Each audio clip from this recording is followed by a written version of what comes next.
Good morning বন্ধুরা, তোমার সকলকে স্বাগত আরতি ডেলি ব্লগে। এসে গেছিলাম নতুন ব্লগ নিয়ে। তো দেখো সকাল সকাল একদম মাছ নিয়ে হাজির। এখানে সাইকেলে করে একজন বিক্রি এসেছিলো, তো বিক্রি করলে আমার জন্য অবশ্যই মাছ রাখে, এটা তোমাদের জানা ঘটনা। তো যাই হোক, চলো ওর কাছে মাছ নিয়ে নিয়েছি। মাছগুলো একটু পরে বেছে নেব। আর এখানে যে বড়িগুলো ছিল না, আজ শুকনো হয়ে আছে। এখন যা রোদ প্রচণ্ড, একদিনে শুকিয়ে যাচ্ছে। তো তবুও আর একটুখানি রোদ দিলে ভালো হয়, নিজে নিজে অটোমেটিক উঠে আসবে, তখনই বড়িগুলো তুলে নেব। তো চলো এগুলো সব রোদে নামিয়ে দেবো এখন, তাহলে বেশ সুন্দর করে শুকনো হয়ে নিজে নিজে উঠে চলে আসবে। তো এখানটা বেশ সুন্দরভাবে রোদটা আসে। এখন এগুলো রোদে নামিয়ে দেবো। আর এগুলো রোদে নামানো হয়ে গেলে চলে যাব তোমাদেরকে সাথে নিয়ে ছাদেই যাব। বেশ অনেকগুলো লঙ্কা হয়েছে, সেগুলো পেড়ে আনবো। তো দেখতেই পাচ্ছ এখানে কত লঙ্কা হয়েছে, এর আগেও তুলেছি অবশ্য। তো কয়েকটা পাকা লঙ্কা তুলে নেব, কয়েকটা রাখছি বীজের জন্য অবশ্য। আর আগের বারে যে রেখেছিলাম বীজগুলো, সেগুলো তো চারা বেরিয়েই গেছে অনেকগুলো, দেখতেই পাচ্ছ তোমরা। প্রতিদিন জল দিই আমি ওখানে। তো ওগুলো পরে পরে ঠিক ঠিক জায়গায় লাগাবো। এখনও তো প্রচুর রোদ না, ওই জন্য চারাগুলো তুলে লাগাতে সাহস পাচ্ছি না, পাছে না বাঁচে ওই জন্য। এখন মানে গাছ বাঁচানোটা প্রচুর একদম যুদ্ধ করতে হচ্ছে, দুবেলা জল দিলেও বাঁচানো মুশকিল। তো যাই হোক, লঙ্কাটা তুলে নিচ্ছে। আর একটা গাছ দেখাচ্ছি, দেখো পাতা নেই গাছটায়, লঙ্কা বেশি। তো এগুলোও তুলে নেবো। আসলে এগুলো তুলতে লেগেছি এই কারণে, এখন আচার বানাবো, আমের আচার করব। আমার সাথে যে দাদা পুজোতে হেল্প করে, আমাদের বাড়িতে পুজো টুজো দেয়, সেই দাদার গাছের থেকে আম কয়েকটা দিয়েছে দাদা। তো সেগুলো আমি কয়েকটা চাটনি বানিয়েছি। আর এত অপূর্ব স্বাদ, আমটা খেলাম চাটনি করে। তো কয়েকটা ফ্রিজে রেখে দিয়েছিলাম আচারের জন্য, যে এটা আচার করলে বেশ ভালো হবে। তো যাই হোক, সব লঙ্কাগুলো তুলে নিচ্ছি। আর নিজের গাছে লঙ্কা তুলতে কী ভালো লাগছে। তো দেখছি কত হয়েছে, প্রচুর লঙ্কা ধরেছে। এই লঙ্কাগুলো দিয়ে আচার বানাবো, কারণ এত লঙ্কা তো এমনি খাওয়া সম্ভব না। আর আচারে দিলে একটু একটু করে সবাই মিলেই খাবে। আর আমের আচারের গন্ধটা এত সুন্দর হয়, মানে যখন তুমি মুড়ি খাবে বিশেষ করে, তখন একটুখানি নিলে না দারুণ স্মেলটা ওঠে। তো যা ছাড়া লঙ্কা পাড়া তো মোটামুটি হয়ে গেল, কয়েকটা আচারও পেরে নেবো। আর এই যে দেখো গোলাপ ফুল দুটো আছে। আজ একটা ফার্সি পারবো, তুলবো আর কি। তো লঙ্কা পারবো করতে গিয়ে গোলাপ ফুলও পারবো বলা হয়ে গেল। ফুলটা তুলে নেব, ওটা দেবো তোমার ঠাকুরকে দিই আমি একটা করে ফুল। তো যাই হোক, এইখানের গাছেও অনেকগুলো আছে, এগুলো দুই একটা তুলে নিই দাঁড়াও। তাহলে কী হবে, নতুন নতুন কচি কচি পাতা বেরোচ্ছে, আবার ফুল টুল হবে, আর আরও লঙ্কা ধরবে আর কি। তো সেই জন্য এটা করা। তো চলো আমি ফুল তুলে নিয়ে চলে এসেছি। এই দুটো আমার বাগানের ফুল আজকে, এগুলো বারান্দায় রেখে দিয়েছি ঠাকুর ঘরে। আর এখানে আমগুলো আমি কেটে নিয়েছি, আম কাটা হয়ে গেছে। তো এই আমগুলো এখন রোদে দেবো। আর এটা দিয়ে আচার বানাবো, এর সাথে লঙ্কা আর এই আমটা দিয়ে লবণ আর হলুদ মাখিয়ে এগুলোকে রোদে দিয়ে দিই। রোদে দিয়ে একটু বেশ জলটা বেশ শুকনো শুকনো হয়ে যাওয়ার পর দেবো তেলটা। তো চলো, লবণ তো এর মধ্যে ছড়িয়ে দিলাম। আর আমের সিজনে এই প্রথম আমার আমের আচার করা। আর গুড় আচার করবো না, গুড় আচার করলে বড্ড ফেলা যায়, কেউ খেতে চায় না। তো সেই জন্য আমার এখানে আজকে তেলের আচার করা। তেলের আচারটা অল্প করে করেই থাকি আমি, কারণ তেল আচার করলে কি হয়, খাওয়া হয়ে যায়। গুড়ের আচার বড্ড ফেলা যায়। হলুদ টলুদ মাখিয়ে দিয়েছি। আর এই জামবাটির সমেতই এখন এটাকে আমি রোদে নামিয়ে দেবো, যেখানটা ডাইরেক্ট ভালো রোদ পাচ্ছে সেখানটাতেই দিয়ে দেবো। আমটা তো রেডি করে দিয়ে দিলাম রোদের মধ্যে। আর এই লঙ্কাগুলো বেশ ভালো করে ধুয়ে নিয়েছি। আর এবার এগুলোকে একটু কাঁচির সাহায্যে মাঝখানগুলো অল্প অল্প করে চিড়ে নেবো। যেগুলো ছোটো সেগুলো বড়, সেগুলো দু টুকরো করবো, আর ছোটোগুলো মাঝখান থেকে চিড়ে নেবো। তো এইগুলো এখন এটা একটুখানি ওই নুন হলুদ মাখানো আমের সাথে মিশিয়ে দেবো, তাহলে আর আলাদা করে করতে হবে না।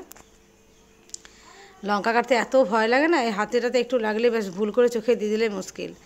তো আমি এই কাজগুলো সেরে তারপরে যাব স্নান করতে, তাহলে কী হবে, হাত টাত সব একদম ভালো করে পরিষ্কার হয়ে যাবে। আর দেখতে পাচ্ছ সবজি আমি এখানে মিলিয়ে রেখে দিয়েছি সব। আসলে আমগুলো ফ্রিজে ছিল, আম বের করলাম, সেই সাথে সবজিগুলো বের করা হয়ে গেলো একসাথেই কাজটা হয়ে গেল, চুকে গেলো আর কি। তো চলো, লঙ্কাটা প্রায় মোটামুটি কাটা হয়ে গেছে, যা ছিল দু একটা রেখে দিলাম, এতটা দিলাম না, ঝাল হয়ে যাবে বেশি দিলে আচারটা। তো চলো, এটাকেও আমি একসাথে আমের সাথে মিশিয়ে আর বেশ সুন্দর করে এটাকে একদম চামচের সাহায্যে মাখিয়ে একটু ভালো করে নাড়াচাড়া করে আর রেখে দেবো রোদে। আজ আর তেল দেবো না, এটা এখন জমতে থাকুক। আজ কাল কিংবা পরশু তেলটা দেবো, একটু জলটা আগে শুকিয়ে যাক ভালো মতো। এখানে মাছগুলো বেছে নিলাম, এবার যাবো স্নান করতে। এখন বাজে সকাল 9:10। এখন মনে হয় সকাল 8টার মধ্যে স্নান করতে পারলে খুব ভালো, কিন্তু সেটা তো কিছুতেই হয়ে ওঠে না, নানান কাজে হয়, এটা করছি নাহলে ওটা করছি। আজকে আমি আচারের ব্যবস্থা করলাম, মাছগুলো ধুয়ে নিলাম, এরকম কিছু না কিছু কাজ প্রত্যেকদিন কিছু পড়েই যায়, দিয়ে সেই করে আর সকাল সকাল স্নানটা চাইলেও করতে পারা যায় না। তো চলো এবারে এটা ঢাকা দিয়ে রেখে আমি চট করে স্নানটা করে আসি। স্নান করে ভাবলাম পুজো করতে যাবো, তো চলে এসেছিলো বাড়িতে কাস্টমার, দেখতেই পাচ্ছ সমস্ত জিনিস এখানে নামানো আছে। এগুলো আমার আর তুলে রাখার সময় নেই, ছেলেকে বললাম যে এগুলো তুলে রাখ, আমি যাই এবার পুজো সাত করতে, কারণ আবার যদি এটা করি আরও কেউ না কেউ আসবে, আমার আরও দেরি হয়ে যাবে। পুজো না করলে আমার ভালো লাগে না, পুজোটা ঠিক টাইম মতো হয়ে গেলে এবার সারাদিন যা কিছু হোক অসুবিধা নেই, রান্না করি যে একটু দেরি হয়ে যাক কোনো ব্যাপার নেই, কিন্তু পুজোটা টাইমে করা যায়। আর সবথেকে বড়ো কথা, পুজো না করলে খেতেও পাবো না, একটা খাওয়ার তারাও থাকে।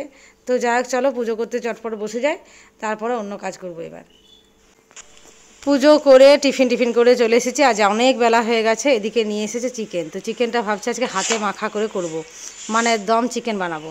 তো সেই জন্য 4টা বড় পেঁয়াজ নিয়ে নিয়েছি, দেখতেই পাচ্ছ, পেঁয়াজগুলো কুচি করে নিয়েছি শুকনো লঙ্কা, কয়েকটা কাঁচা লঙ্কা, আর গোটা গরম মশলা অল্প পরিমাণে, আর আদা রসুন বাটা।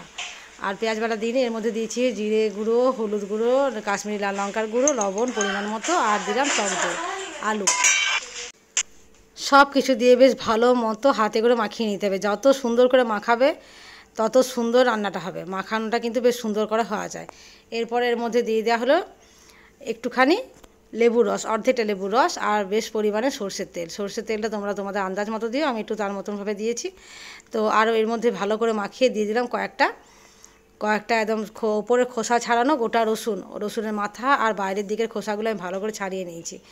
এরপর এটাকে বেশ সুন্দর করে ঢাকা দিয়ে আর একদম গ্যাসের মধ্যে লো ফ্লেমে বসিয়ে দিলাম। প্রথমে ফুটতে দিয়েছিলাম, পরে গ্যাসটা লো করে দিয়েছি। তো দেখো এটা একদম রেডি হয়ে গেছে, আর সুন্দরভাবে মানে কালারটা ভেসে উঠেছে বেশ সুন্দরভাবে তেলটা। চলো এটা একদম পরিবেশন করার জন্য একদম রেডি। তো একটুখানি তুলছি, ছেলে আর মেয়ে খেয়ে দেখবে কীরকম হয়েছে, আর সেই সাথে আমাকেও রিপোর্টটা দেবে আর কি। তো একটা করে রসুন দিয়েছি এর মধ্যে, আর আলু তো দিয়েছি। তোমরা এইভাবে বানিয়ে দেখবে, যদি ভালো লেগে থাকে অবশ্যই একটু কমেন্ট করবে, আর যারা চ্যানেলটা সাবস্ক্রাইব করেন প্লিজ একটু সাবস্ক্রাইব করে দেবে।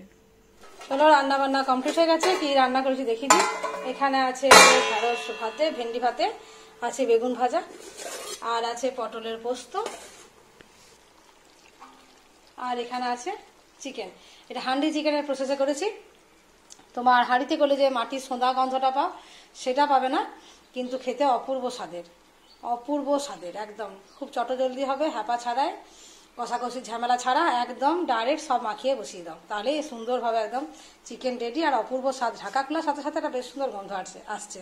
আর কালারটা দেখতে পাচ্ছি কি সুন্দর কালারটা হয়েছে। তো চলো তোমরাও বানিয়ে দেখবে ভেবে, আর কেমন লাগছে অবশ্যই কিন্তু কমেন্ট করবে। এই দেখো বড়িগুলো কি সুন্দর করে শুকিয়ে গেছে, আর একটু রোদ পাবে, বুঝতে পারছো কি সুন্দর তলাটা ফাঁক হয়েছে, একদম ফুরফুরে হয়েছে, পুরো তলাটা কি সুন্দর ফাঁকা ফাঁকা হয়েছে, ফুরফুরে যাকে বলে, কুড়মুড়েই হয়েছে। ওই যা ঢুকছে না যে, আর একটুখানি শুকনো হবে। এই যে তলাটা গ্যাপ দেখছো না, এতে বোঝা যাচ্ছে কত সুন্দর করে ফেটানোটা হয়েছিল। জানি না ক্যামেরা তোমরা বুঝতে পারছো কিনা। এই দেখো একদম খাস্তা হয়েছে বড়িগুলো, দারুণ, কি সুন্দর করে ছেড়ে যাচ্ছে। এবার সবগুলো আর একটু রোদ পেতে হবে, আর একটু রোদ পাবে, আর জোর আর ছাড়াবো না, এবার নিজে থেকে উঠে চলে আসছে অবশ্য। সবগুলোকে একটা জায়গায় করে দেবো, কালকে রোদটা পেয়ে যাক। দেখি, বাহ সুপার, এই ধারা খুব সুন্দর ছেড়েছে।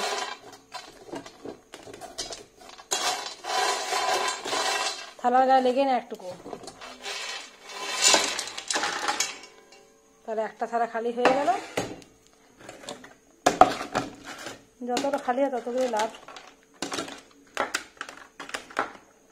না এগুলো একটু জোর করতে হচ্ছে, আর একটা দিন রোদ পেলে ঠিক হয়ে যাবে।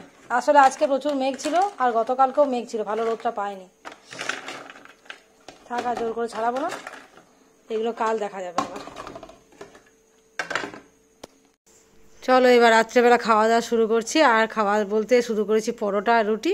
মেয়েই বললো মা একটু পরোটা করো, ও পরোটা খেতে খুব ভালোবাসে, চিকেন হলে পরোটা খেতে ভালোবাসে আর কি। তো যাই হোক চলো, আর ওবেলা তো চিকেন ছিল, আজকে থালা এইভাবে রেডি করছি এখন। আর তোমরা খাওয়া দাওয়া করে নাও, আর সে সাথে একটু ব্লগটাও সাবস্ক্রাইব করে দেবে। আগামীকাল দেখা হচ্ছে নতুন ব্লগে নতুনভাবে। আজকের মতো বিদায় জানাচ্ছি, ভালো থেকো সকলে, সুস্থ থেকো, গরমে একটু হালকা খাওয়া দাওয়া করো। তো চলো আজকের মতো রাখছি, দেখা হচ্ছে আরেকদিন আর একটা ব্লগে। কেমন লাগছে জানিও, সাবস্ক্রাইব কিন্তু অবশ্যই করে দেবে। দেখা হচ্ছে কালকে।